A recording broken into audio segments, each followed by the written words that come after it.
ఏ student అయినా abroad కి వెళ్ళి మాస్టర్స్ కంప్లీట్ చేసుకుందాం అనుకుంటే ఇప్పుడు మీరు ఫైనల్ ఇయర్ సెకండ్ సెమిస్టర్ లో ఉన్నా కూడాను you can apply for the universities.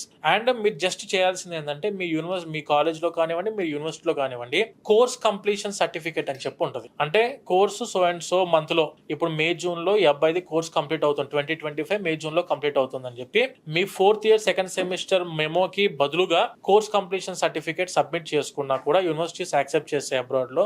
ఒక్కసారి 4-2 అయిపోయిన స్టూడెంట్స్ కి ఏంటంటే ఖచ్చితంగా provisional certificate, consolidated marks memo CMM submit చేయాల్సి ఉంటుంది, తర్వాత సెమిస్టర్ మెమోస్ ఇవన్నీ కూడా సబ్మిట్ చేయాల్సి ఉంటుంది. కాబట్టి ఎక్కువ డాక్యుమెంటేషన్ ఉంటుంది. అదే మీరు 4-2 చదువుకుంటున్న టైంలో అప్లికేషన్ పెట్టుకుంటే course completion certificate, letter of recommendations, back semester memos ఇవన్నీ కూడా ఒకసారి పెట్టారంటే 100% టాప్ యూనివర్సిటీలో అడ్మిషన్ అందిద్ది.